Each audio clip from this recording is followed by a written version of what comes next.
Hi there, and welcome to the Creative Endeavour podcast, the podcast bringing you inspiring stories from creative professionals from around the world. And in this episode, I've got somebody very special to share with you. And in fact, he is my biggest role model, my mentor, my father, Tom Tischler. Now, I wanted to get my father on the podcast because I knew he would be able to share a unique point of view when it comes to art. And in fact, a lot of the things that I say and a lot of the lessons that I teach came directly from my father. I was really influenced by him growing up, and I must admit I'm very lucky to be raised by a successful wildlife artist. And even though he does bronze sculpture and I went into painting, a lot of these lessons still translate no matter your creative pursuit. I wanted to know, though, specifically, what does the old school offer the new school? You see, my father is one of these old school business guys, applying some old school things to his art business, and he hasn't embraced any of the new technologies. He doesn't have Instagram, Facebook, and he's got a really out-of-date website. But still, he is smashing it in the art world, and still to this day, in his 70s, he's continuing to sell big bronze pieces. So I wanted to hear more about that business side to art, but also some of his personal stories of how he got started with his art career in the first place. Now, this conversation was a lot of fun. I really enjoyed it, and I'm so excited to share it with you now. Without further ado, here's my father, Tom Tischler, in this episode of The Creative Endeavour.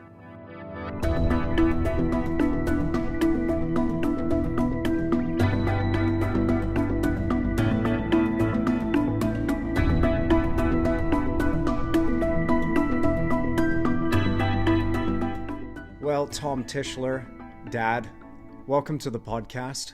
Why don't you just start us off with telling us about your story and how you got into sculpting in the first place?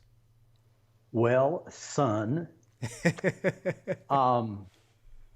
my story and how I got into this in the first place. Well, I've always been an artist. I was aware that I was an artist before I ever started school. That came pretty naturally. My mother was an art history teacher and an artist, a frustrated artist, as most artists are. And she found the only way she could monetize her passion for art was to teach. So, art history. And so that meant that I came into this being aware of art history before I could form complete sentences. And one of the driving things in my life as a small child was Gardner's Art Through the Ages. And before I could walk properly, I could pull myself up to the coffee table, and there was Gardner's Art Through the Ages, and it stayed on that coffee table during my mother's entire adult life. So until I was very far an adult, Gardner's Art Through the Ages lived on that coffee table. It was central to my life. I'm sure that she knew every page in it, but it became central. It may not have been central to her life because I never saw her refer to it, but I was always looking at it. And I was particularly attracted to the prehistoric art section. And I just loved those cave paintings at Altamira and Lascaux, and I just thought that was the best art ever. And even as a small child, I was aware we had started out doing some wonderful things, and it had gone straight downhill from there. So I mean, that's a mindset that I've never gotten over. Yeah. So I'm still very taken with primitive art. I'll just insert something right there, because wasn't it Pablo Picasso who went to Altamira and then came out and said, "We've learned nothing"? Exactly. Yeah, exactly. And yeah. and of course, Altamira and Lascaux were touted for decades as being the, at 15,000 years old, they were touted as being the oldest true artwork of mankind. I mean, this was it. This was as old as it got. And now, in the last few decades, we have found work like the Chauveau Cave, which has better artwork in it, Yeah. better anatomy, better skill and craftsmanship, a much better body of work for whatever artist or artists. And to me, there's such similarity that I think this may be the work of one individual, Wow. even though they say that it spans thousands of, but listen, this artists have personal styles, and there's a great deal of consistency on the walls at Chauveau. And the art at Chauveau dates to 40,000 years, more than twice as old as Lascaux and Altamira. And still that stuff, just all of that primitive artwork speaks directly to my soul. Yeah. And that's, and I didn't want to go paint on the cave wall, but I was definitely interested in that. And like any other small child, I was wild about dinosaurs, and that extended on to being wild about woolly rhinoceros and mammoths and aurochs and all of these primitive giant beasts, Galiptodon, the giant armadillo, and things. Then I just thought, wow, wouldn't it be wonderful to see those things? But so I mean, I was an artist. I knew that's what I wanted to do. I was always provided with art material and allowed to do my thing and just keep doing it. And I did. I used up lots and lots of paper and lots of pencils and crayons and chalk, and eventually was into charcoal and watercolor and then oil and so forth. I mean, it was always there for me to do, and it simply allowed me to move into that naturally. But I have to say, without guidance. Now, and I have to say that this could be positive and negative. My mother did not attempt to direct me, and the thoughts she had, without ever enunciating it, were that it was more important that I learned how to communicate non-verbally through art than it was for her to tell me what to communicate. In other words, it's more important how you think than what you think. Yeah. And she didn't attempt to influence me in one direction or the other. So I carry that with me as a central philosophy. So you had the access to this stuff as a child. You were getting stuck into your creative practice without direction, as you're saying. But it was certainly something that was encouraged within your house. That's actually very rare, especially for the 50s. That's an incredibly rare thing, because I'm talking to people all the time, and the emails that I'm receiving, I get a lot that come from people, even now in this day and age. I want to be an artist, but my mom and dad won't let me. They say, you're going to go into advertising or engineering, or you're going to be a doctor, because we all know you can't make any money doing art. So was this something that was encouraged as just a mere hobby for you as a child, or was it something that you announced to your parents, hey, I'm going to be this when I grow up? No, I think I started this before I was capable of enunciating it, of announcing it to my parents verbally. In other words, I just got my pencils or modeling clay, and I just flat got into it. Yeah. And that's what I did. And I occupied myself that way for hours and went into my own internally constructed fantasy world and did my drawings and my sculptures and whatever. And other kids play other ways, and that's what I did to entertain myself. It's what I related to. But what you just said is important about parents saying, don't do this. My father sort of stood back and didn't direct me either. He just stood back. He was very supportive, but he just stood back and watched. And I think that's important. But when I decided that I really wanted to be an artist, and finally said that, which would have been in high school, my mother simply at that point said, all right, this has gone far enough. We'll put an end to this nonsense right now. She put her foot down and said, I'm sorry, you are not going to become an artist. I know artists. I work with artists. I work in the art community. Artists starve to death. You are very creative and very talented. You will become an architect. Wow. Wow, thanks, Mom. Wow. Just what I wanted. But I had enough respect in her perspective on it and was practical enough to say, well, maybe she's right. Maybe that's what I need to do. And consequently, when I got to the University of Texas, I went into architecture school.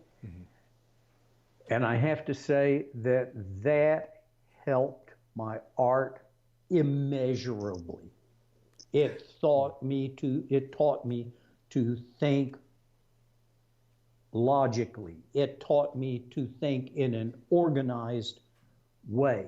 It taught me to discipline myself and to organize myself and to focus on what I wanted to achieve.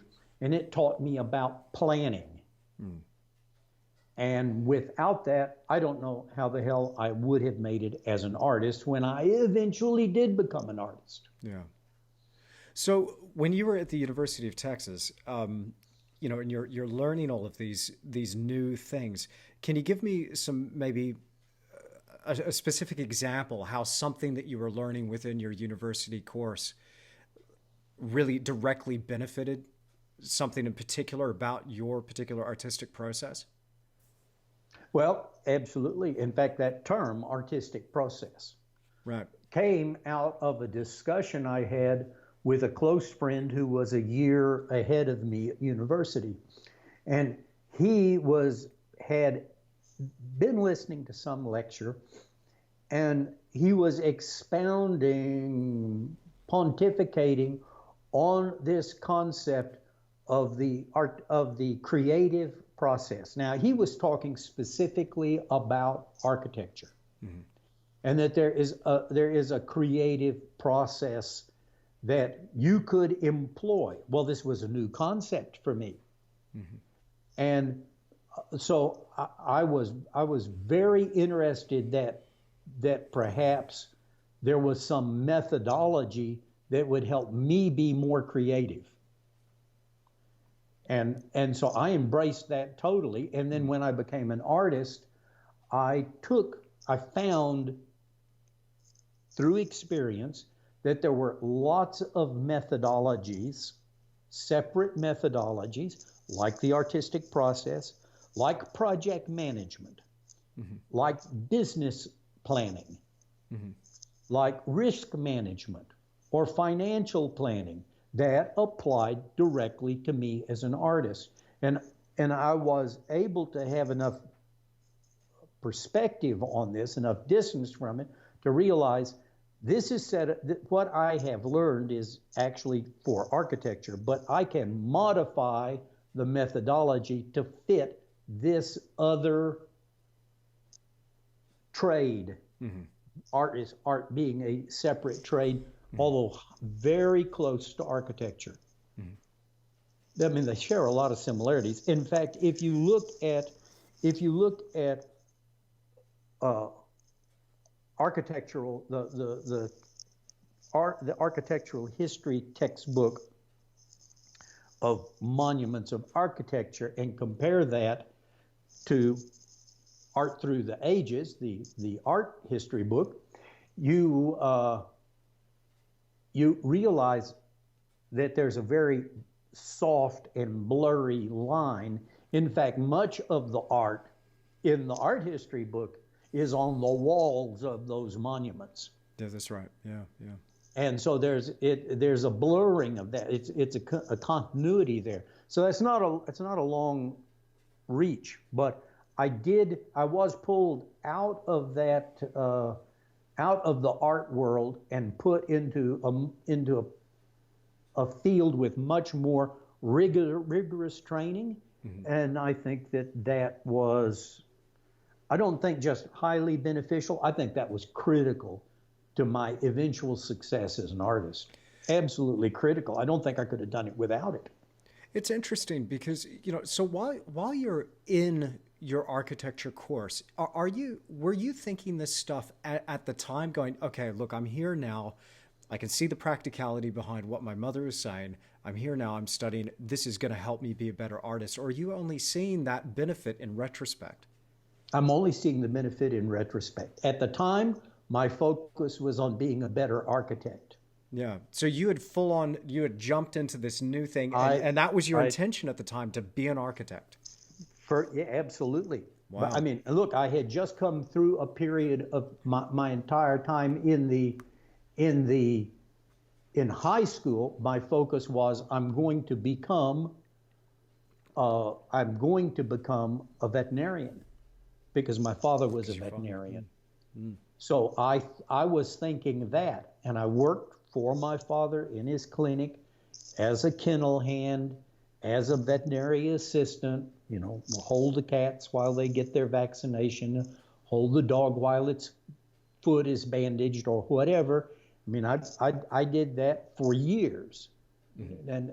And I see some real interest and similarity there, because during those high school years and before, I was really involved in animal anatomy.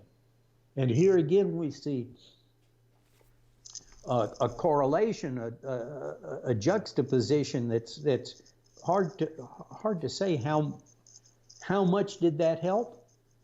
Hell, I know my anatomy. Yeah. I knew that because I thought I was going to be a veterinarian, and I started studying my veterinary, the things I thought were important to being a veterinarian. I started studying those early, maybe at year 9 or 8, 9, 10, something like that in school. I was already looking at my father's textbooks and saying, this is where I'm going. Mm-hmm. And then I made the decision that two things. One, I didn't believe I was going to get into veterinary school, that it took more brains than I had. That was a personal belief. And I think it was very incorrect, mm-hmm. but it was my perception at the time. Mm-hmm. And it was, so I was also unhappy with having to deal with my father's clients. Right. That I didn't have any problem taking care of their cats and dogs, but some of these people were just, I'm sorry, I just didn't want to talk to them. And I didn't want to make a living talking to them. Fair enough. And so I said, if somebody would allow me just to do the surgery, mm-hmm. if I could just do veterinary surgery and leave it at that, I'd be happy. I extracted myself from the idea that I was, one, able to become a veterinarian, and two, maybe it's a justification, but I decided that I didn't want to be. Yeah. So when I embraced architecture, I embraced it wholeheartedly. Mm-hmm. I remember some of the stories from when I was young, of you telling me about your past and how you got into art. Before we get into the art aspect, the architecture actually led you to some pretty interesting places in the world, and also some major political stuff that was going on in the United States. Now, we don't have to get into that if you don't want, but can you tell me, how did you end up traveling with this, with your architecture?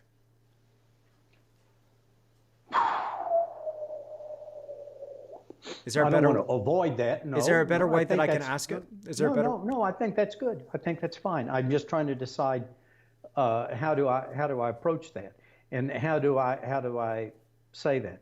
I had we'll say a philosophical disagreement with my uncle. That's my uncle Sam. Perhaps you know him. He We had a little disagreement about the ethics and morality involved in killing other people.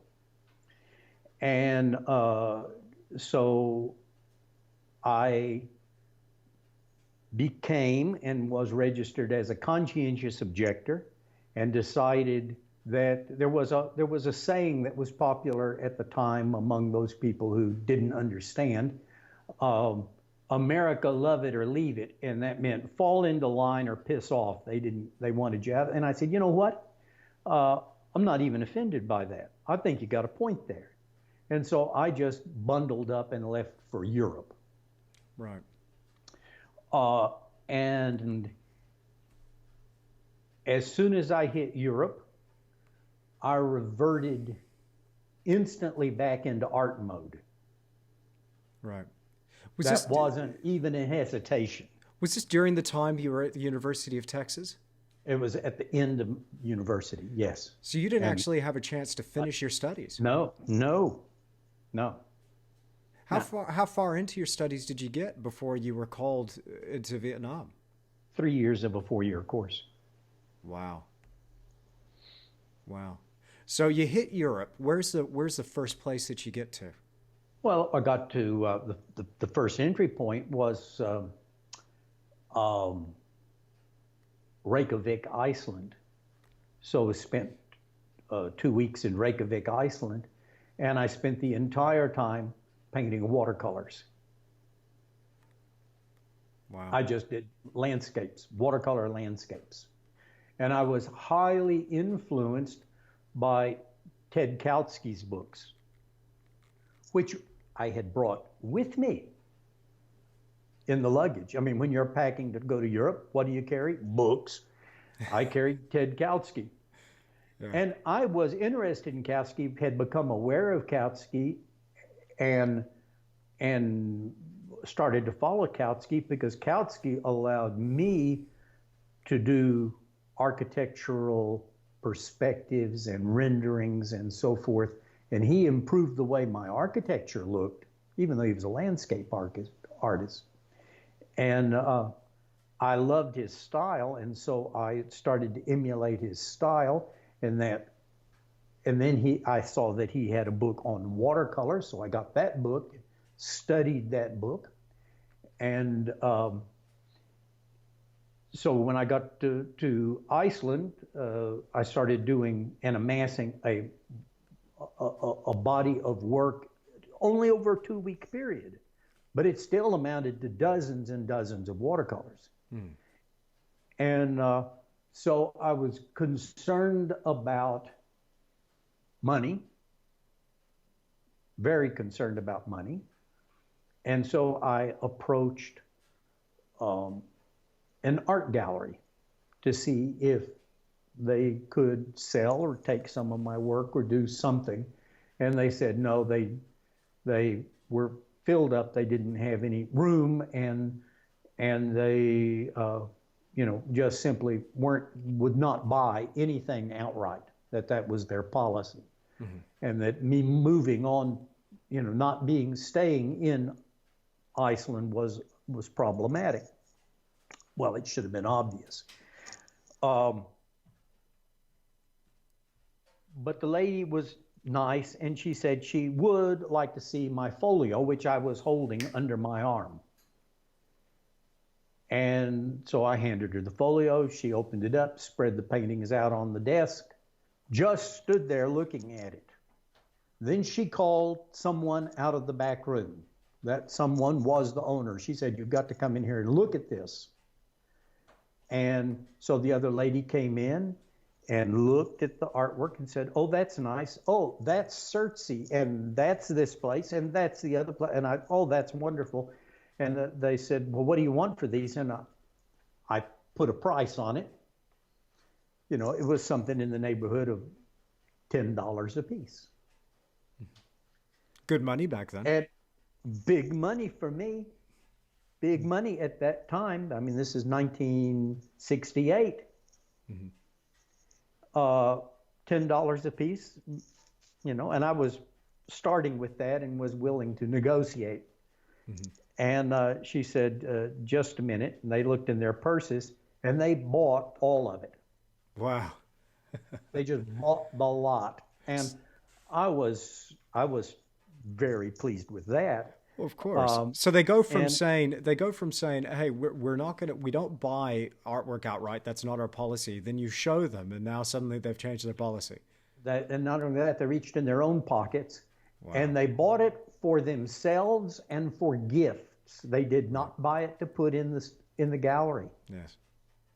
Yeah. That they personally wanted it. Well, I found that very gratifying and encouraging, as you would. And so I had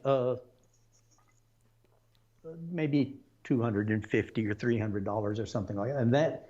And that covered all the expenses while we were in Iceland and then some. Wow. Fantastic. Wow. So that was great. So then we went on to the continent and we picked up a Volkswagen Kombi at the factory in Westphalia, Germany. And we proceeded to tour Europe. That is your mother and I. We proceeded to tour Europe and visit all of the architectural monuments I had studied and all of the wild areas and bird refuges and national parks and art museums and whatever there was. And your mother was an artist at that time.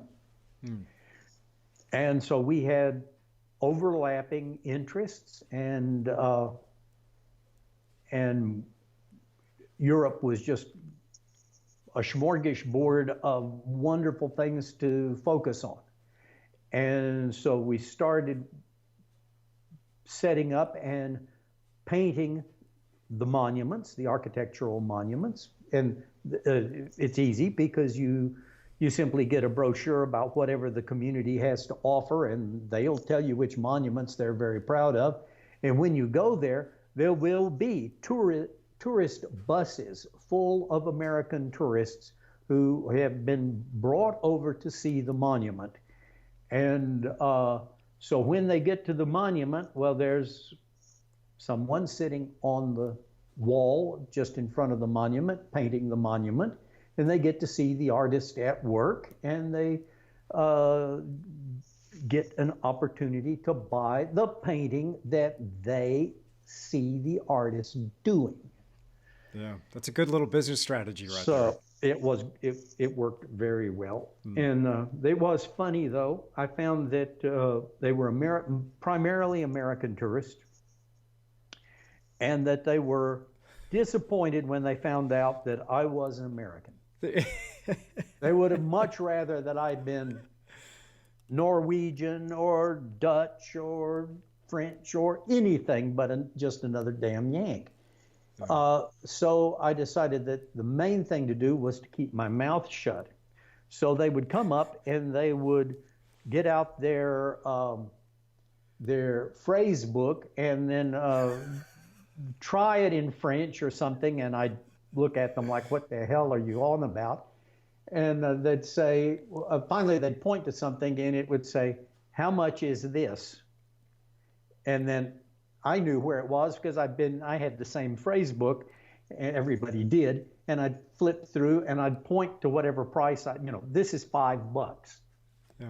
And I'd point to that, and they'd get out the money, and I would put their wet watercolor on an envelope for them to put in later, and they would grab their painting and run for the bus because the driver's already angry because they're not moving to the next destination already, and that this person is waiting for their painting. Wow. And so we just sold, and both your mother and I sold and sold and sold on the street. Wow. And so we were on the streets of Europe for 3 months. Mm-hmm. And winter started coming on. And we had been to most of the countries, Sweden, Norway, didn't ever get to Finland, but Sweden and Norway. And I thought we would be moving towards Sweden because that was sort of a destination for draft dodgers. And but when I got to Sweden, they showed me what winter was going to look like, and I said, you know, and this is us jumping naked into a hole in the ice in the lake. And I'm thinking, not this Texas boy, I will not survive this. And I had a friend, an architect whose wife was Norwegian, and she had made several years before an offhand comment over dinner that if she had any city in the world where she would like to live, it would be Zurich, Switzerland. And so as winter came on, we headed for Zurich. Why didn't I understand that that was going to be the coldest place you could possibly go? Wow. And that it wouldn't be long and I would be under the ice in the Lake of Zurich. Wow. And it was just interesting. But I think that when you're out on your own and you don't have any options, it forces you into a mode, into a position where you cannot afford to be timid. You're responsible for yourself. You have to step up and take advantage of an opportunity. So when we reached Zurich, we drove down the street. It was raining that evening, and we were driving, and it was late. It was just at dark, and we passed a sign on the side of a main road in the city, and it said Zoological Museum. And I'm driving in the rain, and I saw that sign, and I just said, tomorrow morning, I'm going into the museum and get a job. Because we're going to need money. Yeah. Well, we already had more money than we started with because we'd sold artwork. Mm-hmm. It more than covered our cost of camping in the van and the fuel and the food we required. Yeah. So the next morning I went into the museum and got a job. And well, that doesn't sound reasonable. Why would you expect someone would just walk in and the first thing they ask for, they get? But I approached it very differently. I was at the museum when it opened. I had my clipboard, which I am never without. You like your clipboards, I know. As you know. I'm never without my clipboard. Yeah. When the museum opened, I not only was the first one in, hey, I was the only one in. Nobody wanted to go to the museum. It was middle of the week and it was, but I got in there and I toured the museum and I wrote down everything that I thought could be improved. Wow. Okay. I just walked through and I said, this could be improved, that could be improved, the other could be improved. What about this? What about the other? And then and this was almost at walking pace. I mean, I would walk, I would look, I would stop, I would make a note, I would move on. Mm-hmm. And I had about 100 items on the list. Mm-hmm. Some general, some specific. Then I went downstairs to the reception and the entry area, and I said who I was, as though that made any difference, and that I'd like to have an appointment with the director, and when could they do that? And the secretary called, spoke to him, and he said, he can talk to you in about 15 minutes if you just sit here. And in about 10 minutes, the director came down and said, invited me into his office. And I said, I'm an artist, and I've looked over your museum, and here's what I think I can do for you, and here's a list. And here is a portfolio of recent work, that is what I'd done over the last 3 months, which didn't sell. Mm-hmm. And it covered everything. I mean, it was everything. It was landscapes of the forest. It was paintings of mushrooms and flowers and birds and animals, and trips to the zoo and trips to the art museum and architectural monuments, and just, it was a wide range of stuff. Mm-hmm. And he looked at the material, and he looked at the list, and he said, when can you start? And I said, now, right now, I'm here. We're ready to go. Right. And so they found me an office and he set things for me to set tasks for me to do, and insects, primarily insects, to draw and paint, and hey, off and running. Within a week, your mother secured a position at the dental institute in the surgery department as a medical illustrator, based on the quality of her drawings mm-hmm. of human skulls from the Texas Memorial Museum at Austin, Texas, where we went to school. And she had, in her folio, she had these skull drawings. And the surgeon in charge there that hired her looked at it and said, you know how to draw teeth. You know how to draw skulls. I need you. Wow. And so she was employed, I was employed, and we went on from there.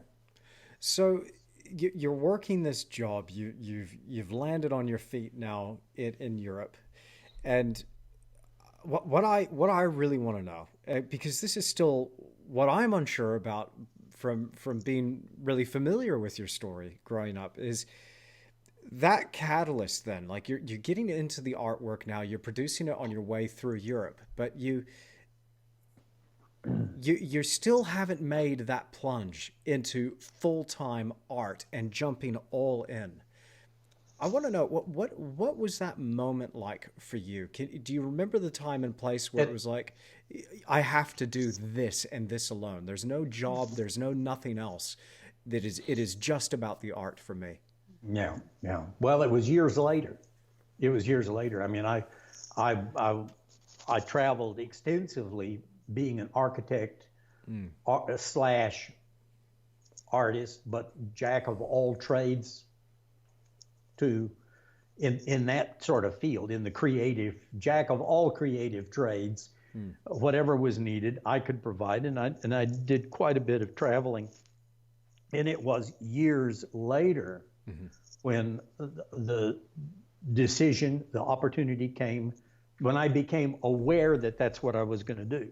And can I remember it? I can remember it vividly, like it was yesterday. I can tell you it was a Wednesday afternoon. Wow. It was about 3:00 in the afternoon. Your mother lived, and I lived in Austin at that point, Austin, Texas. And I had decided that I wanted to, we had been in Africa for several years, and I decided that I wanted to start a business to sell safaris, both hunting safaris and photographic safaris and cultural safaris, to Ethiopia primarily, but other African countries. And I thought this would be a reasonable way to continue to be able to have contact with Africa and make a living. And so I contacted someone I had met in Ethiopia, and they invited me to an art show in San Antonio, Texas. Mm-hmm. Now, at the time, I didn't realize it was an art show. It was actually a big game hunters convention. Wow. And so they were selling everything in there: hunts, safari clothing, travel, camera equipment, whatever. Well, anything you can imagine that those people would be interested in, and all of it high dollar stuff. Mm-hmm. Now, I wasn't there to look at wildlife art, mm-hmm. but the person I was with wanted to buy a piece of artwork. And so I accompanied them. I went with them. And so we looked at several pieces. And finally I said, I don't know. I'm just concerned here. I know about animals, and I don't understand this. We were looking particularly at bronze sculpture at that point. I don't know a whole lot about bronze. I mean, I've got a general idea about how it's done, and I've done some jewelry casting and stuff like that. But I'm not, this is all new to me, and I can tell you this, that I don't think these people know about animals. They don't have experience with I don't know this. The animals, anatomically, behaviorally, this doesn't read right to me. I don't, so I don't, you do what you want, but there's something wrong here. I mean, let's look this greater kudu. Its horns aren't built this way. Mm-hmm. The horns don't come out of its head this way. Right. We need something different. I think I could do that well. I said that. Wow. Okay. And so then I said, I don't know about this. And so then we looked at some more pieces, and I said something like, I think I'd be able to do this. Then we looked at a few more pieces and met some other artists, and these were the big name artists, the worldwide known big name artists that were at this. Yeah. The big guys. And I said, again, I think that I can do this, and I think I want to do this. Right. And the person I was with turned to me and said, well, Tommy, if that's what you think, just do it. Wow. And I said, you're right. We left there, said our goodbyes. I went to the telephone. This is back in the time of analog phones attached to the wall with paper phone books dangling on the end of a chain. Yeah. And I looked up art supplies and found that there was an art supply very close to the convention center, within walking distance. And I called them and said, I'd like to do bronze sculpture. Do you have the materials that are required and some instruction on how to do that? And they said, absolutely. And I said, great, I'm on my way. And I walked down there and I bought 5 pounds of modeling clay and a handful of tools and a book on how to do it, which should have been titled How Not to Do It. I didn't know that. It took me years to figure that out. And I went home, and I then was faced with, well, what will I do? Yeah. And so I decided that I liked elephants. I'd seen some elephants, and I thought I knew something about elephants, and I had something to say about elephants, and I felt very emotional about elephants, and I'd do an elephant. I didn't know where to begin, so I started with my own experiences, and I decided that I should draw blueprints of an elephant and approach this the same way I would architecture. So I drew drawings of elephants. I I drew several drawings of elephants, but then when I finally settled on a pose, I did front view, back view, side views, top view, bottom view, everything I could, details. I decided what that was going to look like. And so my planning and drawing skills already helped. I should say that before I left that show, I went to the office, to the reception for the convention, and I said, I'd like to show my artwork in this convention. And I understand that you meet, that the next time will be 24 months from now, that it's every 2 years.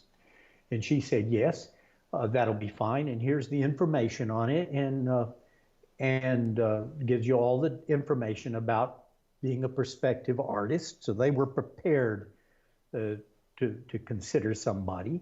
And she said, but I'll tell you now that you would have to be sponsored by a member as a prerequisite, and that it would have to be, your inclusion in the art show would have to be approved by the board.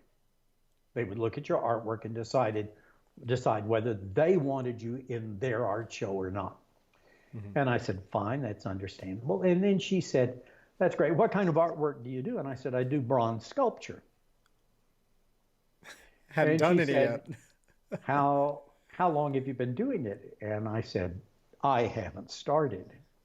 Oh, wow. And she said, well, I will tell you right now, this is the highest pinnacle you can reach in wildlife art. And there is I do not mean to be discouraging, but there's absolutely no possibility that you will be in this art show in 2 years. And I said, thank you. I will see you in 2 years. Oh my God, Dad.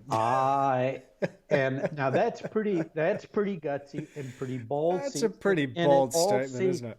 And furthermore, it seems that this is imprudent, and I wouldn't recommend it for anyone else. And it sounds like I was under the influence of something. Either I'd been drinking or stoned out of my gourd on God knows what. Doesn't seem reasonable, rational, logical. None of that is good behavior or anything that you would think would be reasonable. Mm-hmm. And it wasn't. The truth of the matter is that I had been hijacked. By what? And I didn't realize it at the time. Yeah. My brain had been hijacked by a small plasmodium. A plasmodium is a little animal, larger than a bacteria, that lives in your blood. And this one happened to be quinine-resistant malaria. And malaria had taken over my brain and was having a little party in there, eating my brain for me. Thank you very much. Actually, not eating the brain, but eating the blood cells in my brain that my brain needed to function. Right. So as a matter of fact, I was stoned out of my gourd, but it was the malaria talking. Wow.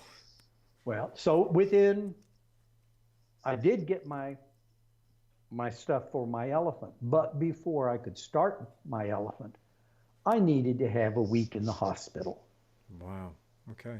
So is your bout with malaria kind of lulling you into this false sense of, this almost self-aggrandizing, overconfident approach? Is that what was happening there when you look at this person sitting at the desk and she's telling you no way, and you're like, yes way, it's happening. See you in 2 years.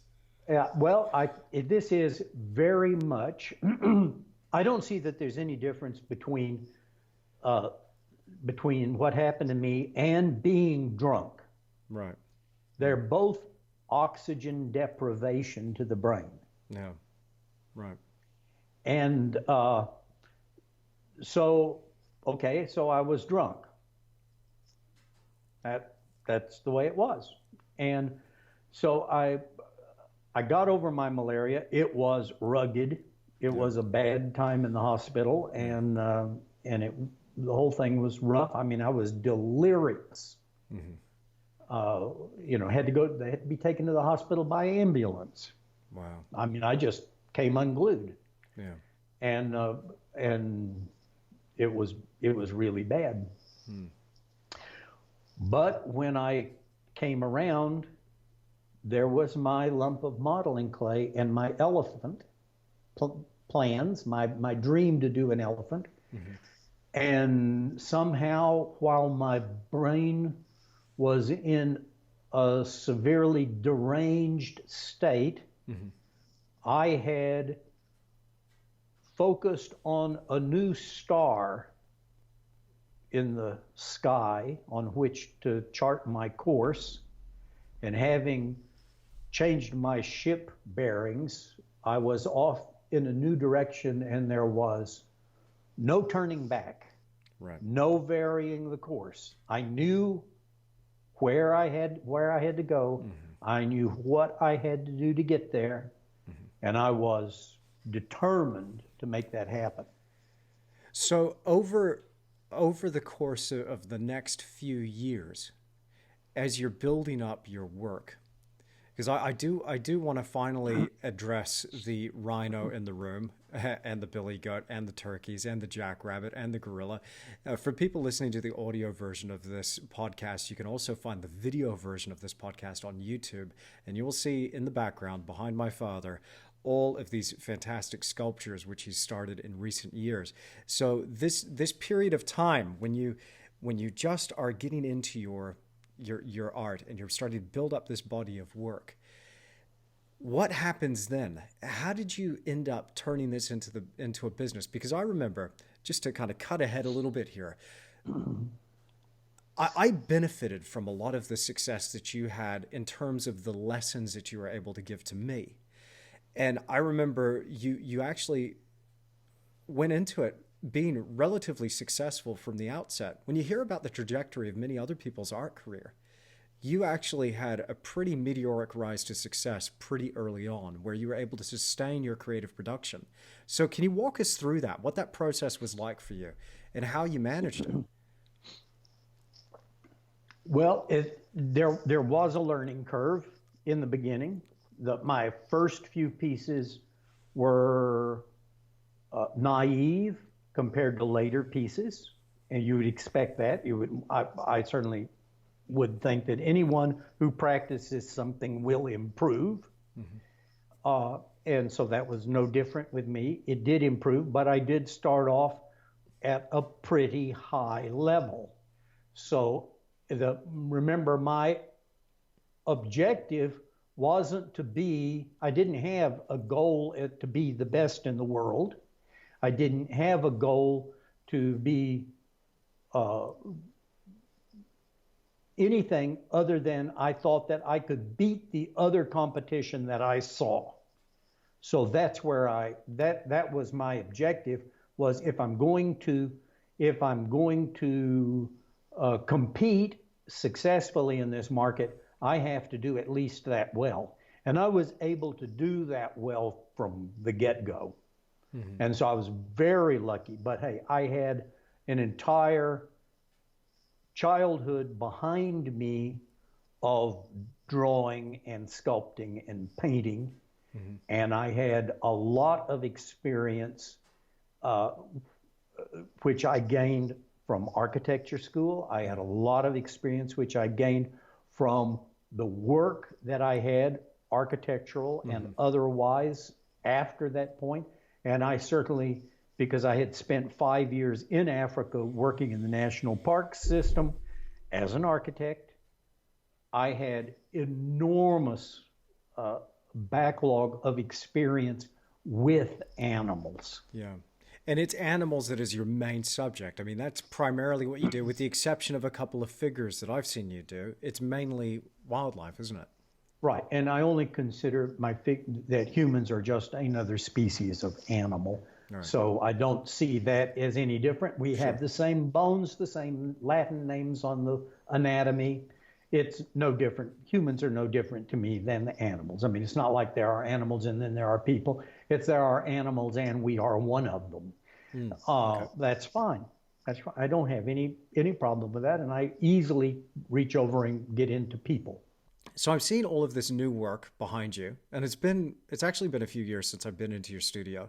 But you have some of that early stuff there from this period of time? Well, I have. I don't have a good collection personally of my own work. That was never important to me, but I do have a few of the early pieces, and I can show you one piece in particular. Let me just step over there to do that, Sure. and I'll pick it up off the shelf.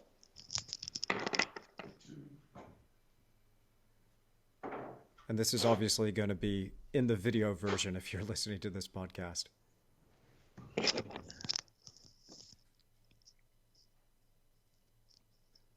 All right, So you're this, back.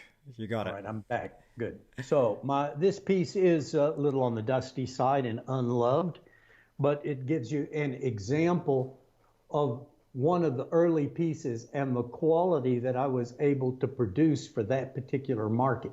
Right. So, And so this is a very early bronze, and it's about 3.5 inches tall and about 5 inches in length. it's And fantastic, man. and Yeah. it appealed to the people that I was marketing to, Yeah. and it was able to compete for quality and price very nicely with the rest of the market. And Wait a second. I'm gonna stop you right there, Dad, because you're throwing out a few words and you're talking in a way that indicates to me, and I'm becoming a little more aware of this now that we're talking about this. It indicates to me that you're starting off now with your architecture, with your art. Beg your pardon. You're starting off with all of this benefit of your childhood, architecture, all of this, and now you're coming into it with an actual understanding of competing in the marketplace and talking about this as if it's a business. So that's something I do want to get into, because how would you even know or go about creating work that would fit into this in order to be able to compete favorably and be successful? Like, how did well, you even know to make that move? it was obvious. First, it was blind luck. Right. Okay, so I was not interested in business per se. Okay. I was aware of business because architects have to be aware of business to be able to design buildings that will support their clients' needs. Mm-hmm. So if you're building a fill in the blank, a book bindery or a car factory or whatever it happens to be, you need to understand the terminology and the function of business at different levels, all aspects of it. And you need to do something where your architecture is going to support your client's needs. Otherwise, you're not helping at all. Mm-hmm. So I did have some awareness. What all I really wanted to do was to sculpt animals, and I insisted that they had to be as good as I could do. Mm-hmm. And I knew that if my animals were better, the people that were the potential buyers in this big game hunting fraternity would be more likely to buy my work than they would if my work wasn't good. And I also realized that price was probably a factor.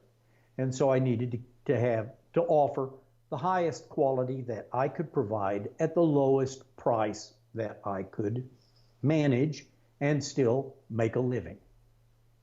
So that's a pretty simple concept. Yeah.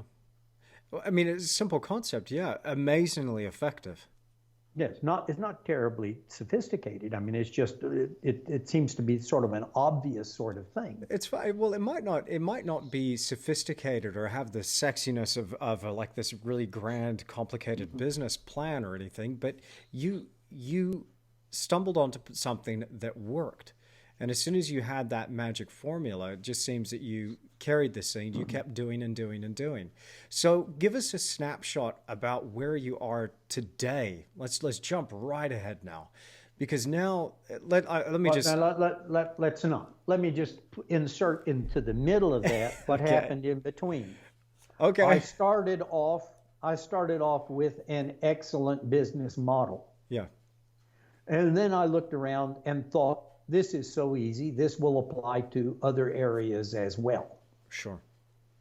And I wasted years following wild geese around in the darkness. Are you referring to the Perth Zoo days? No, not at all. Not at all.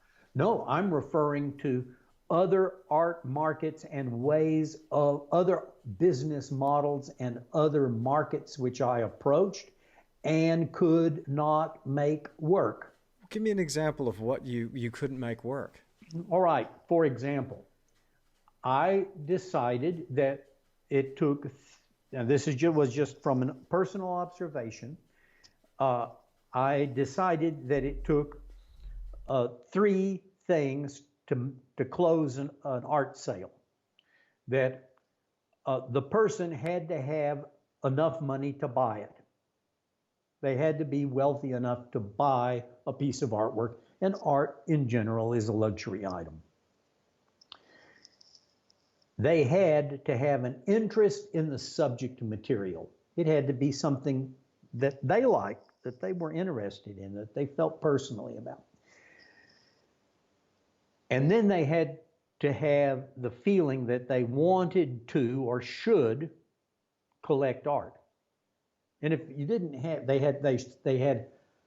felt there was some intrinsic, you could be very interested in the subject, but if you didn't think art had intrinsic value, you weren't going to sell to this person. They were not going to buy it if they didn't feel that way. So I had to have those three. So I looked around and I found that there were other areas where I thought the key element here was money, the first one. They had to be able to afford it. So being in Texas, I looked at the horse market. A lot of show horses, a lot of different breeds, a lot of different functions.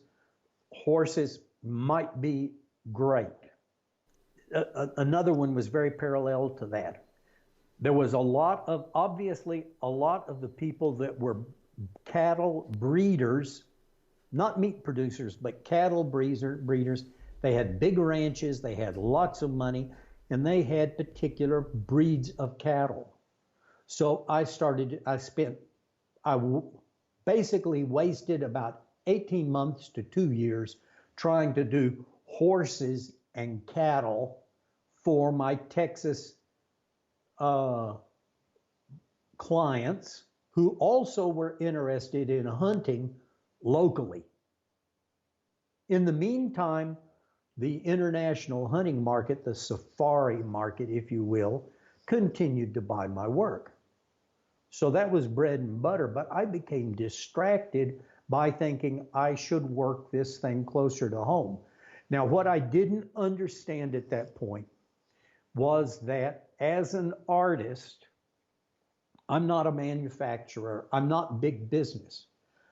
My objective is now, and should have been then, don't get greedy with it. Decide what you need. Your objective should be to be able to afford to continue to do your artwork. How do I take care of my family and continue to be an artist? That's right. That should be the limit of it. Don't go beyond that. Don't think this is a get-rich-quick scheme. It's not. Well, I think if you have the thing that I'm learning, the older I get, is if you have that creative fulfillment from a sustained creative production, then that's more valuable than anything monetary anyway. That's Yes, far more valuable because yes. when I think about it, it doesn't matter how much money comes in or how well I'm doing financially to a point within reason. It doesn't matter. Yeah, you still Having have to make a living. having more, you have to make a living, sure, but getting then more and more and more and going for the next sell and the next big kill and keep going, keep going, keep going. There's a certain point where you realize, well, all I want to do is paint anyway, or in your case, sculpt. That's all I want to do. So if I'm doing that, I'm happy. I'm good. I'm happy. So I totally appreciate that, and I can actually see from just listening to you again now where I got a lot of this stuff from. Right. Well, let me tell you another big mistake I made, because we learn from others' mistakes, or we should. You don't want to have to make all these mistakes yourself. You should watch other people step in it and say, I'm not going there. Uh, I did an awful lot of one-man shows, one or two a month, for a What? long time. I I didn't realize drug it you. was that frequent. Oh God, yeah, it was what it. Hey, you have to sell. Now I was out there. I was making sales, but my objective, what I told myself, and that's pretty much the truth. It's not the individual sale is not my objective. I'm happy to make an individual sale. I'm looking for patrons. I'm looking for collectors. I'm looking for somebody who's going to buy one of almost everything I do. That's where because you go to art shows and you spend an inordinate amount of time talking to people. A lot of them, the vast majority of them, will be tire kickers. They're wasting your time. I was doing shows, some of them one-man shows, some of them connected to the hunting fraternity. They were all over the United States. I got a Suburban, and I drug a 4-horse horse trailer. And I drug it coast to coast and did the show circuit. And I sold a lot. But I realized somewhere out driving across the desert in Nevada or somewhere that this wasn't what I wanted to do. I did not want to be a truck driver. Wow.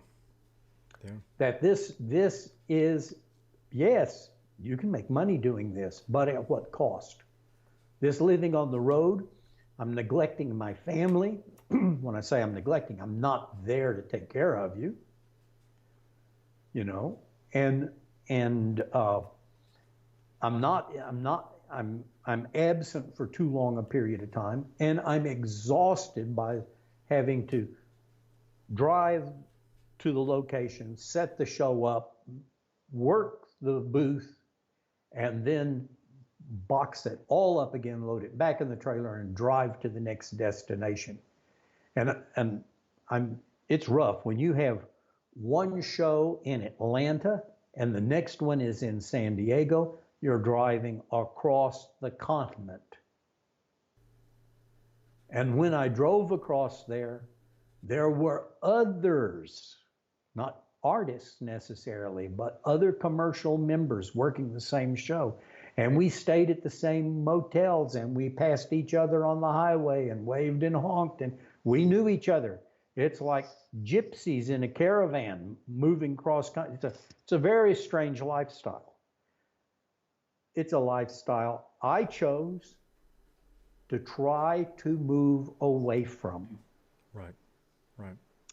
So I needed something different. A gallery. Not a gallery.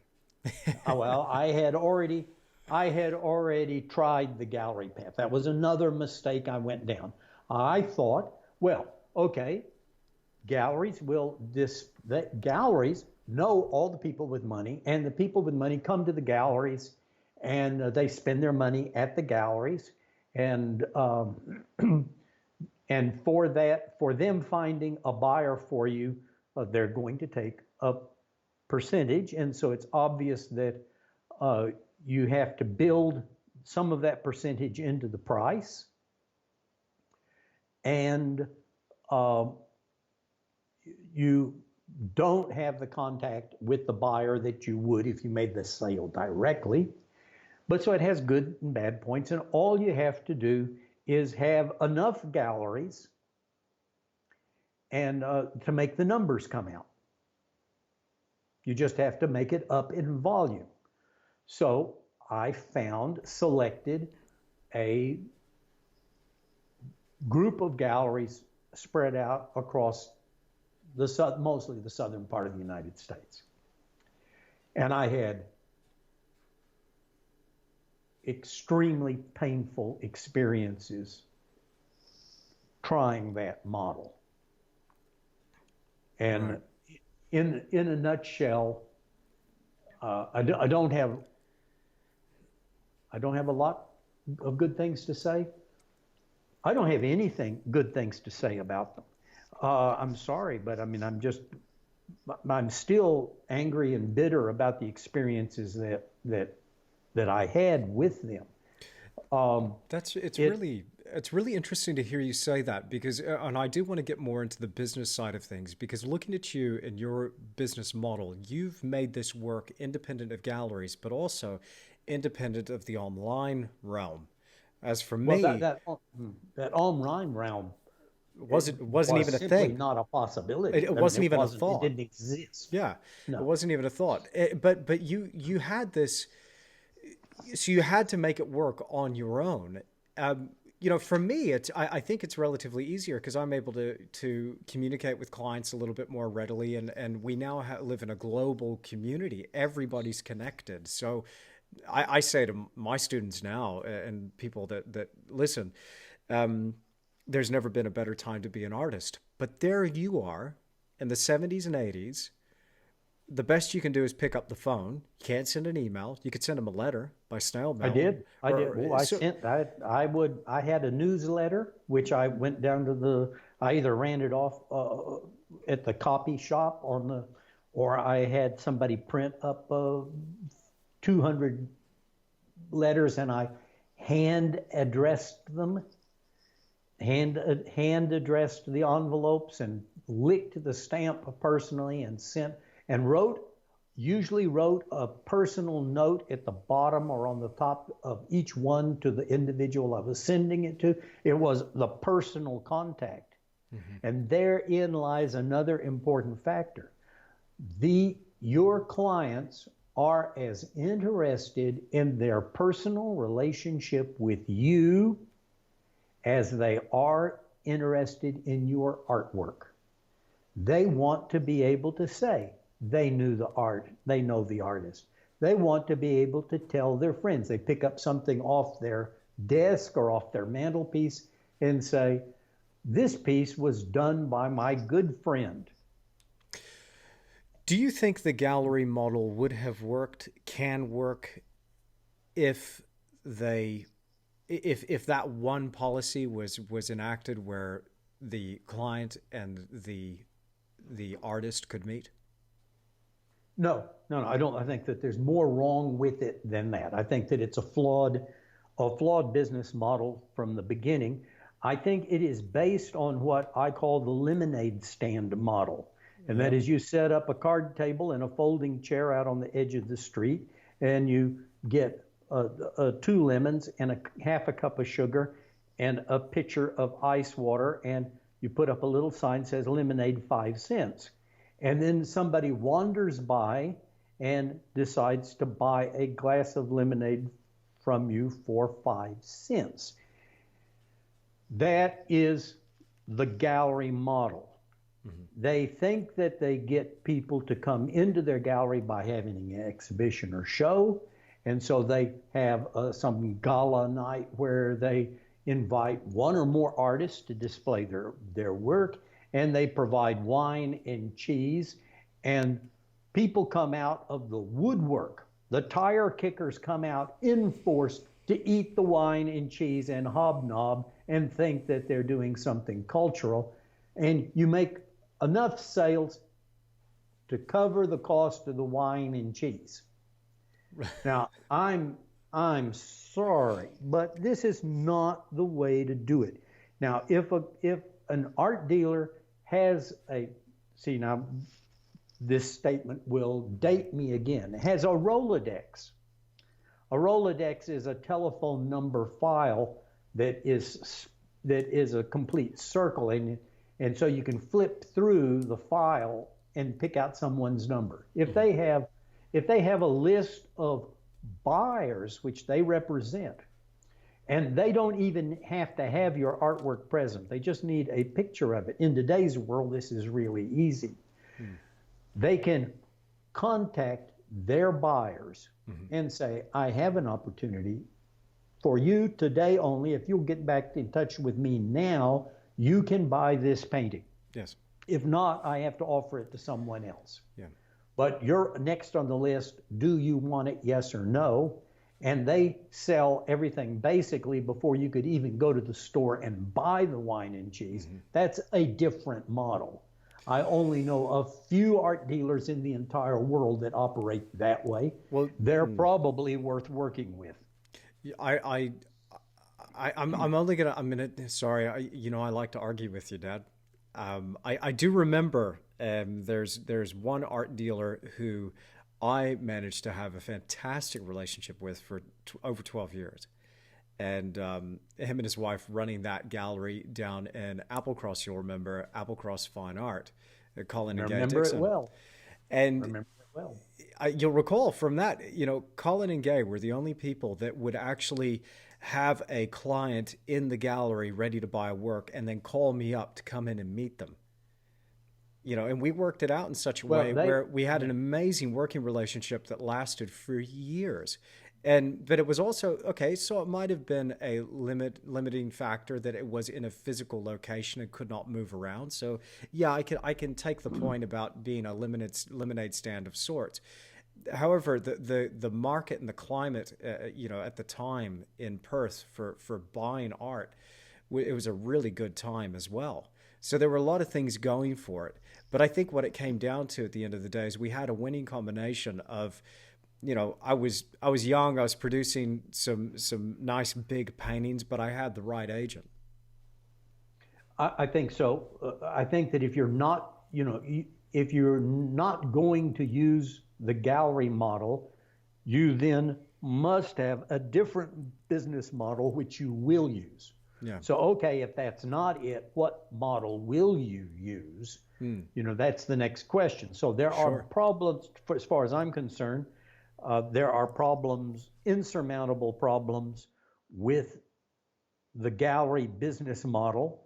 The primary one is that it's a single location, and I need to sell more bronze than that. I need to sell to a larger market.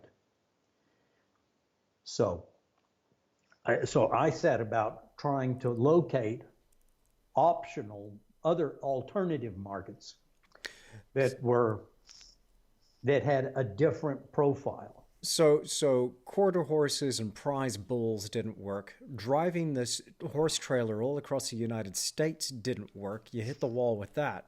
What was the thing that actually ended up sticking? Well, I tried two simultaneously.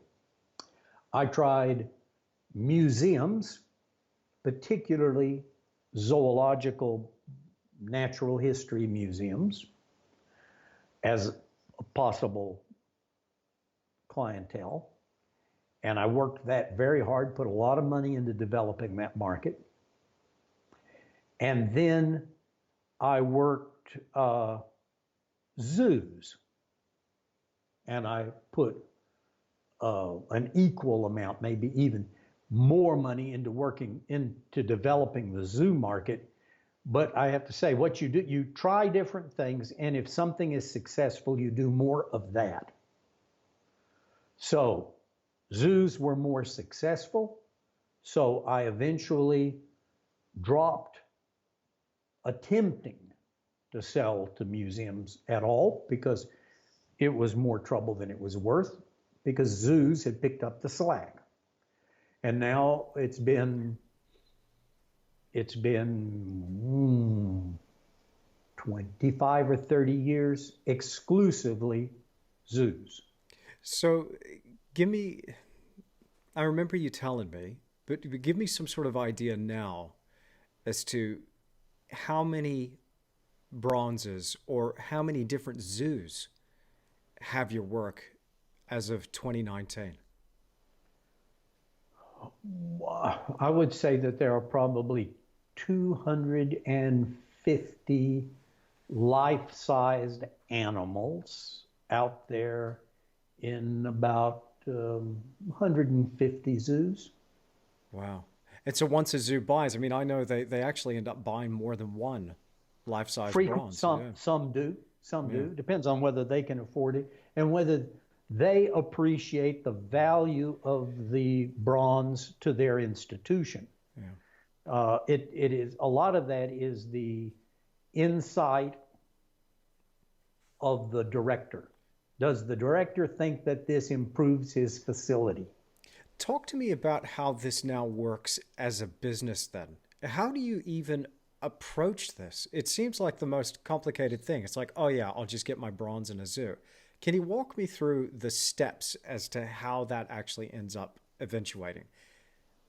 Well, you do not do that by visiting the zoo, by going to the zoo. You do because you don't, if you go to the river fishing, you do not pick out a single fish and try to dangle the hook in front of it. You go and you throw your hook in the water where lots of fish are, and the fish decides which one is going to bite it. It's not your decision. It's beyond our control. Right, yeah. Now, sometimes you can make that work, and sometimes if it doesn't work, just pick up a rock and bash the fish with it, and that's one way to achieve it. But realistically, we just have no control over when somebody wants to do it. And a lot of potential clients want the piece, but it takes time, particularly because zoos and museums are institutions. It takes time for them to get the money together. This is expensive stuff. We're talking about tens of thousands of dollars for each one of these things. And so it's not, they don't have the discretionary funds to just say, fine, or very rarely, some of them do. Oh, I like that, I'll have it. They don't operate as individuals. They've got to go back and find the money. Now, their budgets are designated for things like feeding their animals. Mm-hmm. So fair enough. And you certainly want to make sure you take care of your animals first. That's the priority. So there's no budget left over for that. So I have found that zoos don't actually buy bronze. Now, wait a minute. My entire market is zoos. The zoo doesn't buy the bronze. Someone in the community decides to buy the bronze for their zoo. Now, I didn't see that one coming. I should have been obvious, but I didn't see it. But when I did see it, I recognized it and I took advantage of it. So now we're getting into a realm where this is artwork done through philanthropy. Exactly. That's just what I have gravitated towards, and I have gravitated towards it because it is the easiest way for me to make a very reasonable living. So let's say you're fishing for zoos here. I can't imagine you're taking your handwritten envelopes, your newsletters, licking the envelope, stamping it, and sending it out there to a bunch of zoos. What form is this taking? How do you approach the zoo? And is it based first on, hey, I want to sculpt a rhino or I want a gorilla, or how does that work? Well, it can work one of several ways. I mean, there is some flexibility in it, and so for me, it works many different ways. First, I approach the market. I approach it as a market, as an entity, not as individual zoos. Now, the zoo market happens to be comprised of about 500 registered, they call it accredited zoos in the United States, about 500 of them. Wow. And a bunch of smaller facilities that are not accredited. So the big one's about 5. So that's a very small market to work. You got 500 clients. Mm-hmm. All right. So to approach that, I cannot afford to travel to 500 different American cities to visit their zoos. And when you get there, their director's not available. They don't have time to talk to you. Sure. They're not thinking about this and so forth. So I found that every year the Zoo Association, that professional organization to which all zoo professionals belong, are members, they have an annual convention. So I do one-man art shows. That's what I do. So knowing that I'm not going to sell anything right off the bat at the show, I would go to the convention, buy a double or triple booth, because my work's big. I'm not going to get it in a 10 by 12 foot space. I set up the best looking art show I possibly can, and I put out my bronzes, and I start shaking hands and introducing myself and talking to people. And I did that. I did that for years and years, many years. So out of about 30 years of doing that, I went to the conventions for 20 years. And I shook hands and talked to and met not just directors, but anybody that wanted to talk to me or talk about artwork or whatever. And my name got out there. They knew me as an individual. I was, every year they'd have an opportunity to see me. And in business terms, being able to see someone face to face once a year is a lot. Now for me, that was exhausting. Mm-hmm. That means I'd go and I'd be talking to 2,500 people. Wow. And trying to remember them. It's a tall order. A tall order, difficult, hard on you. You have to keep J. Edgar Hoover files on these people and maybe even get snapshots and things so that you can speak to them on a first name basis when you see them a year later. Yeah. I mean, you have to be intent on developing your personal relationship with your clients. And I think that is important no matter what business model you use. Can I just insert right there just a little, because I appreciate that so much. And I remember you telling me that from an early age. I was on an artist in residency recently. So it had been several years since I had actually been on this vessel. And I'm there, I'm set up to do my show, I'm getting ready to do classes, and in walks this familiar face. And it's been years since I've seen him. And I just reached out my hand. I said, "Hello, mister." I won't reveal his name, but I said, "It's a pleasure to see you again." And he wasn't a celebrity or anybody famous or anything. He's just one of these wealthy people that lived on the ship. As the artist in residency finished up and I was leaving, packing down my show, he made a point of coming by the show with his wife again to shake my hand. And he said, "I'm going to tell you something, young man. I am so impressed with you. And I'll be like, oh, okay, thank you. Why? What's up? I was thinking he was making a comment about my art. He said, you remembered my name. I said, of course. Of course. But I didn't realize the effect that would have on him personally, and how special that made him feel to just have somebody, remember his name, because it had been so long. There was no reason. He'd never bought anything. It wasn't anything like that. There was no particular reason to recall that, but because I was able to do it in the moment, I wasn't fumbling for his name. It meant something to him. It was validating to him. And since that, it just felt a little more personal. Absolutely. And it's exactly that.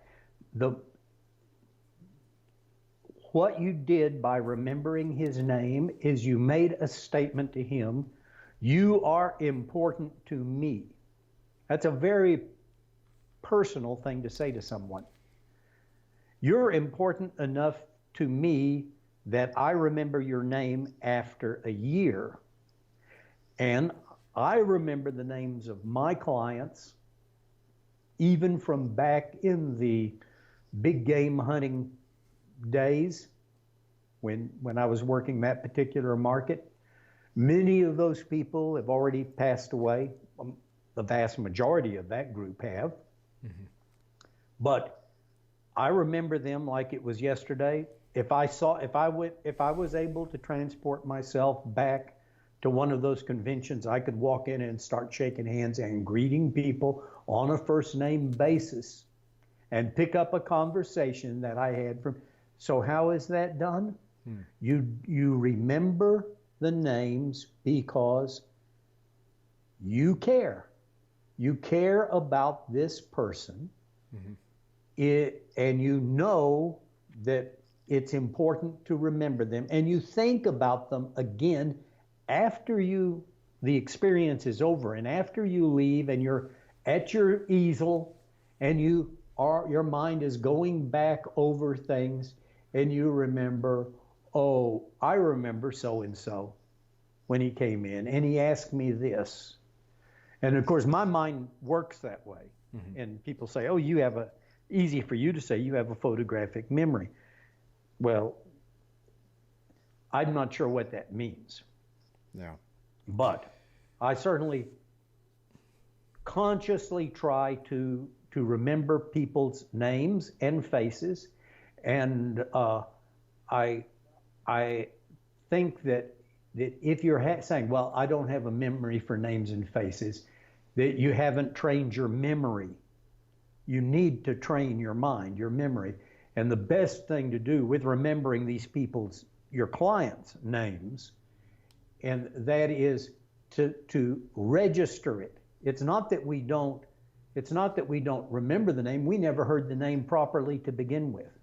So you repeat it. Repeat the name. That when they introduce themselves, repeat the name. Make a note of it.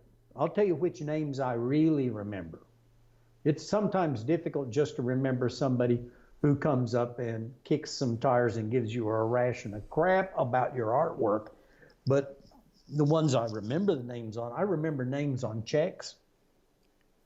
Okay. Somebody hands me a check, I remember their name, believe me. Okay.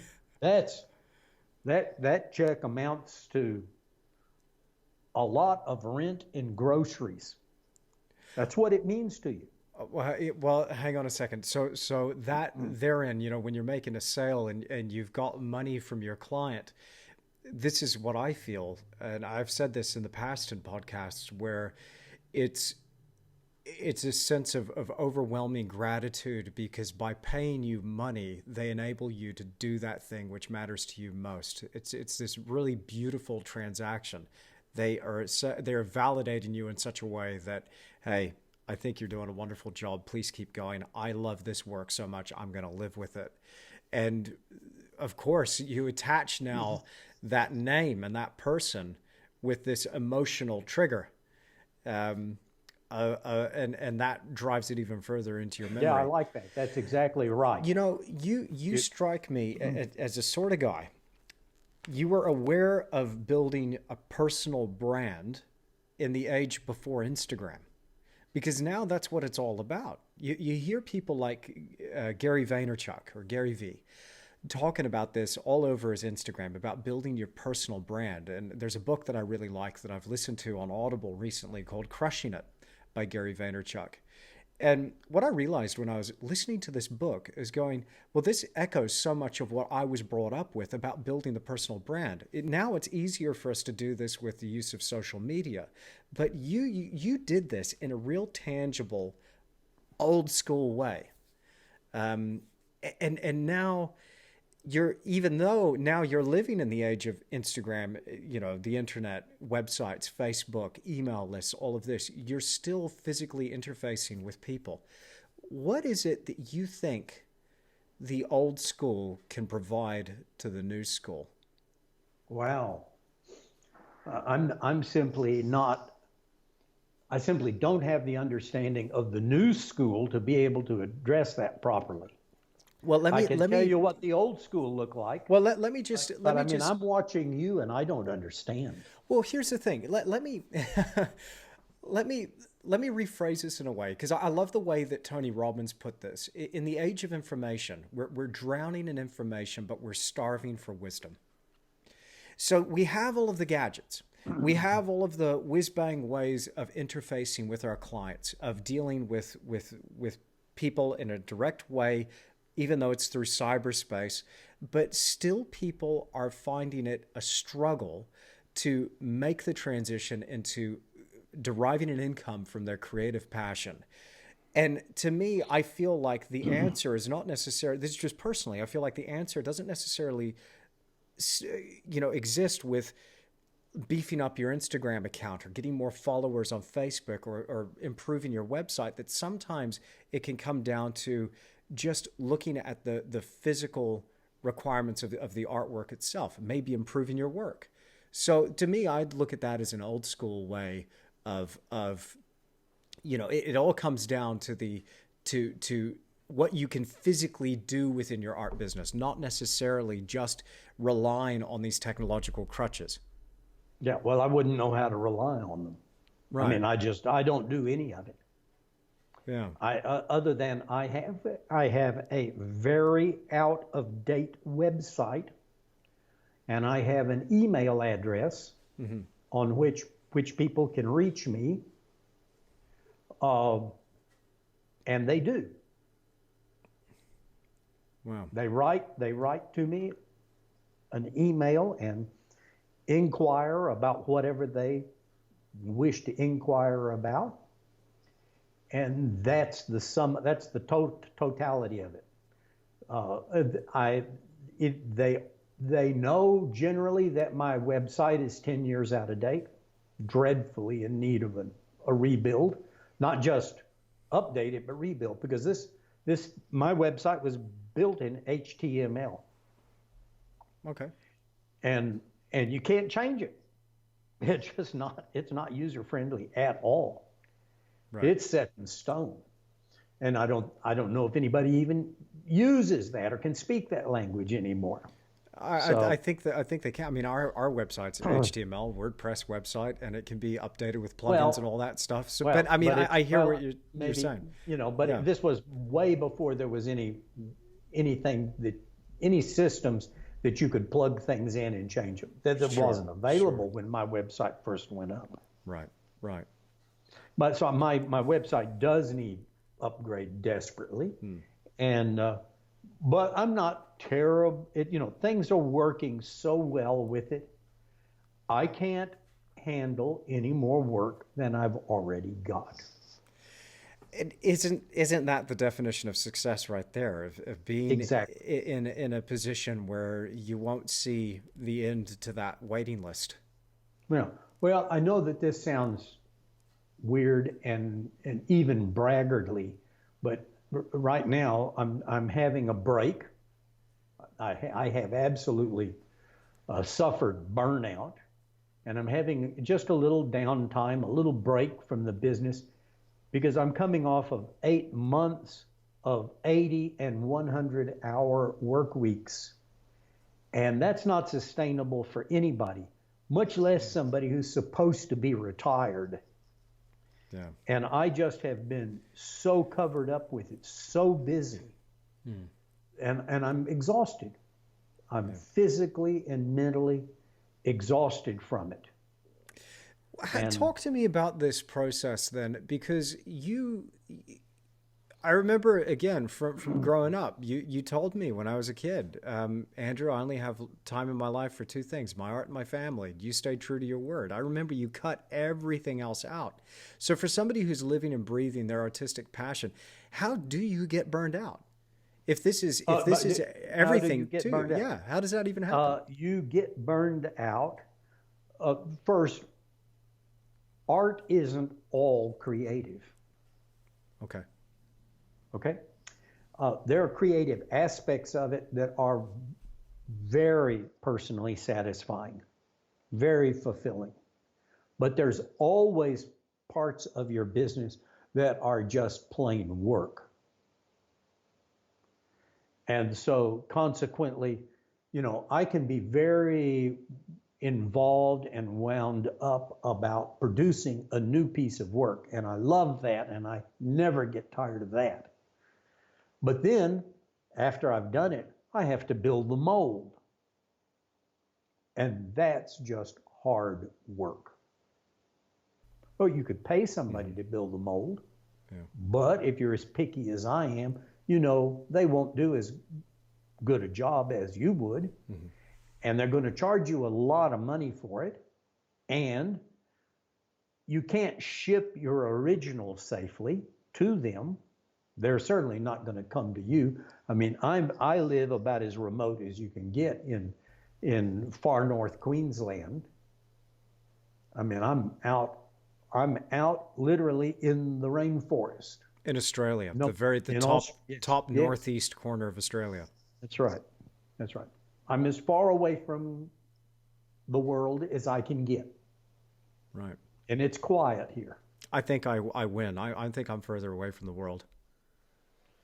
I don't know. I don't. Actually, maybe we have more people in this town than you have in your town. How many people are in your town? I think there's 70. Okay, you win. We got 480 here. Well, it's tiny.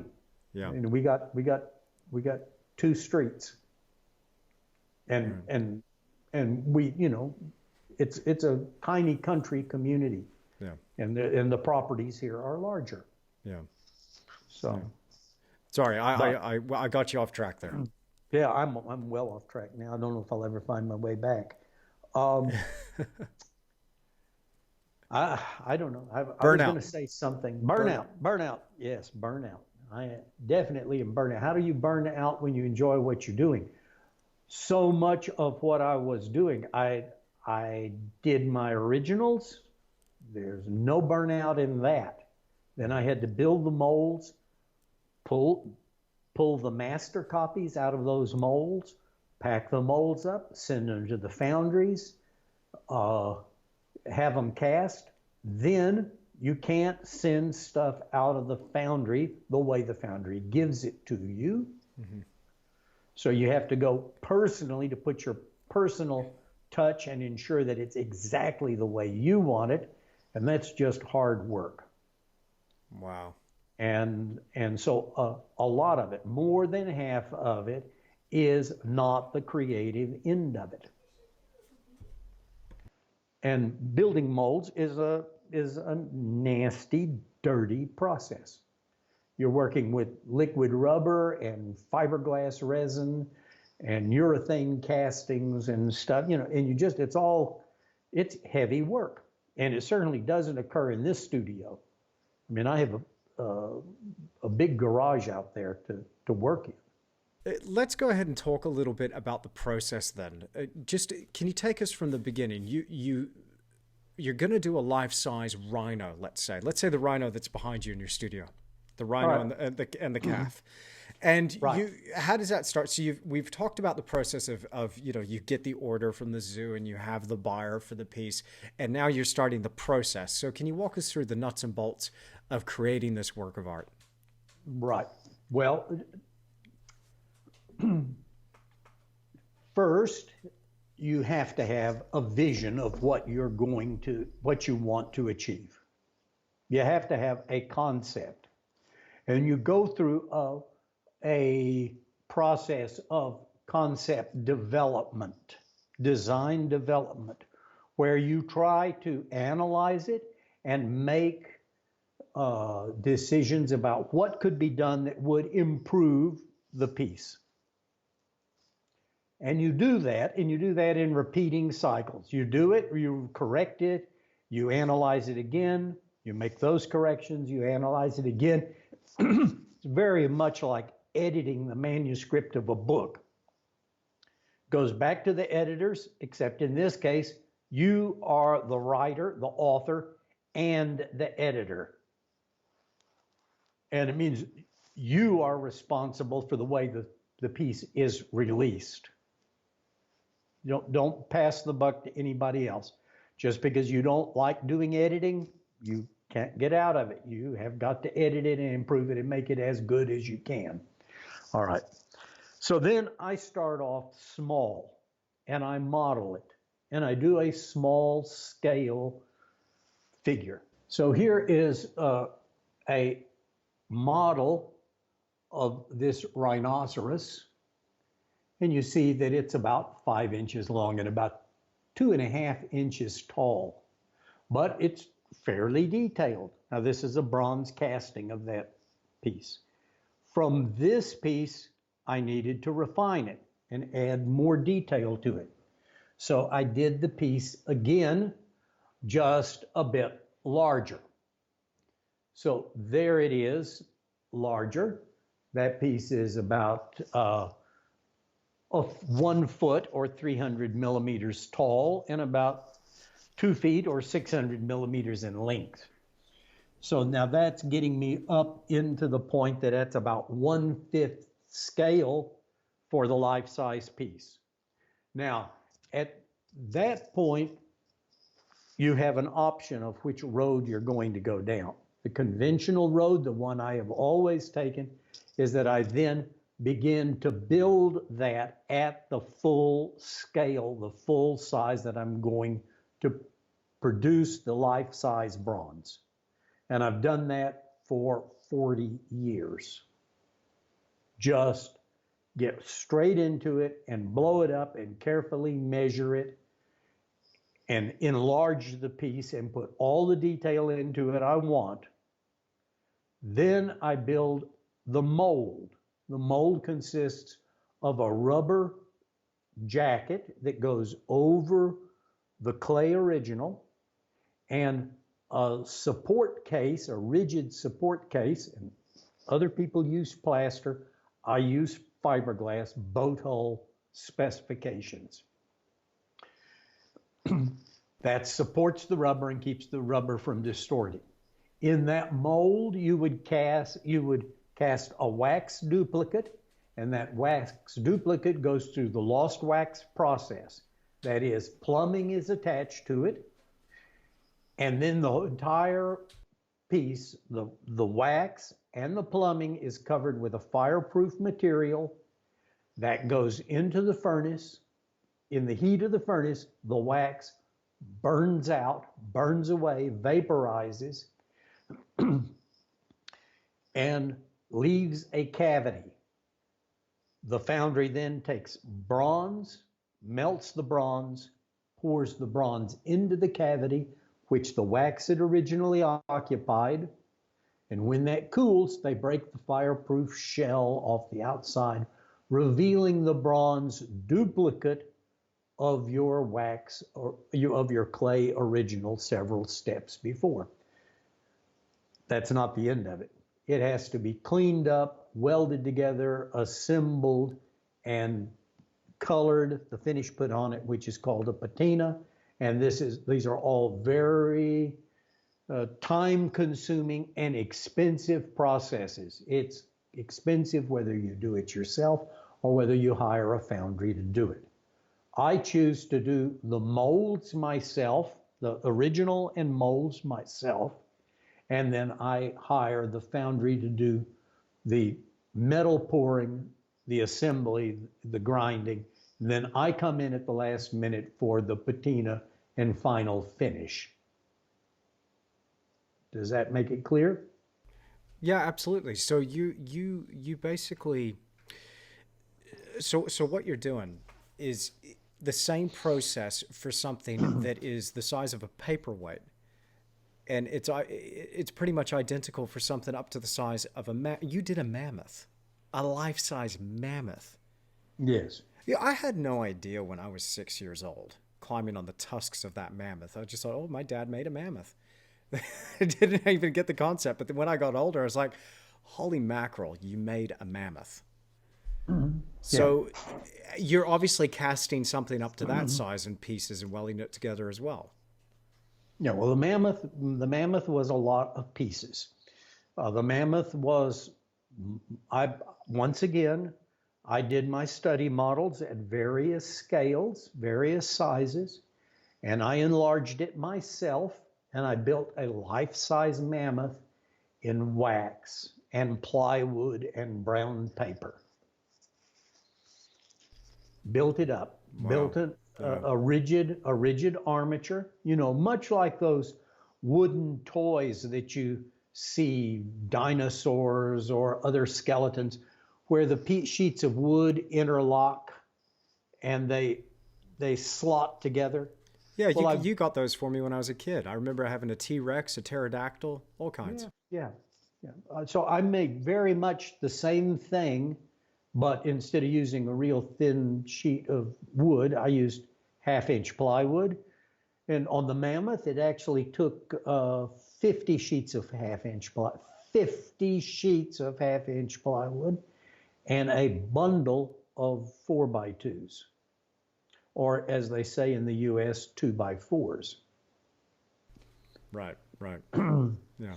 So a whole bundle of housing studs, and I used all of it up. And then after I got this slotted together wooden toy sculpture, I covered it with brown paper glued together with homemade wallpaper paste. Just plain white flour boiled in water and applied as a paste, and I made my own tape, and I covered the entire wooden structure with this paper tape, and that gave me a surface over which to put my sculpture medium. In that case, it was a wax medium. Later, I went to almost entirely to a clay-based medium. But Wow. it was a big job. We're coming up on nearly 2 hours. We have talked for hours and hours and hours in the past. Normally we'd have conversations that would go all afternoon. I'm gonna have to get you to come back on the podcast, Dad. If you join me again, we'll. No, I don't think so. This is enough. I mean, really, don't push your luck. Oh, don't twist my arm. I will twist your arm. Hey, listen, before we part company this afternoon, let's let me bring it back to the business side of art and monetizing your creative passion. With the benefit of this experience you've gathered over your life, finding yourself in the position that you are now, making a really comfortable living from your art. I'm not afraid to say it. You are the most successful artist I personally know. I've met a lot of artists, and I just, of course I look up to you, Dad, but I recognize you as being one of the most amazing success stories that I've ever come across, and that's been enormously beneficial for me because I got to see this example in you. So let's say you had the opportunity to go back and give your younger self the benefit of this experience and the success that you have now. What would be the advice that you would give to yourself as a 12-year-old? As a 12-year-old? Or a 10-year-old, whatever you want, as a kid. Well, I would say this. Practice your artwork. Do it. We learn by doing. Experience is everything. Just do it. Now, I didn't have to be encouraged to do it. I was driven to do it. I was obsessed about it. I was compulsive about it. I had to do it. Nobody asked me to do it. They had to stop me from doing it to get me to do my math or my homework or whatever. If given the opportunity, I was doing my artwork. So you know, if somebody has, if you have to hold your own feet to the fire, perhaps that's not your calling. Don't torture yourself. If you don't enjoy this more than anything else, well, perhaps you're looking in the wrong direction for satisfaction. You should follow your heart. You should do what really speaks to you. If it's artwork, great, then do it. Practice it. Do it over and over. You know, there are sayings, and I like old wives' tales or adages or old cliche sayings. I like those. I collect them. There's a saying that says, everybody has 20/20 vision in hindsight. And I've added to that. You can have hindsight too. 20/20 vision. All you have to do is be prepared to do it over again. That's the secret to improving the quality of the artwork. Do it again, and then do it again, and then do it again. And it reminds me of something I saw on television when televisions were little tiny screens and black and white only. And on Saturday morning, there was an art show. And these were terribly badly produced shows. But on one of these art shows, they had a guest, and he was a Chinese painter. He did Chinese ink brush paintings. And he did, I can still remember, he did some bamboo stalks was one painting, and another painting was a little crab. And it really got my attention. It was so simple, so elegant. He had it down so well. And he told the audience in his broken English that the way to do this is that one year he chose to do the crab. So he painted the crab. Every day he painted that crab painting, one painting every day for a year. And at the end of the year, he knew how to paint the crab. And then he spent a year painting the bamboo. Every day he did it over again until it was magic. He just reached his arm out with his paintbrush, touched the canvas, and it left a perfect leaf. It was shocking. You can apply, you don't have to be so extreme about it, but you can apply that same principle to improve your artwork or improve anything else. Persistence. It's not over until you say, that's it, that's as good as I can do. And you know what? That you're not telling yourself the truth when you say that, because you always can do better. All you have to do is be prepared to do it again. Well, Dad, this has been awesome having you on the podcast. A real pleasure for me. Tell people out there where they can see some of your work. Well, obviously, they can see some of my work, a lot of my work at your local zoo.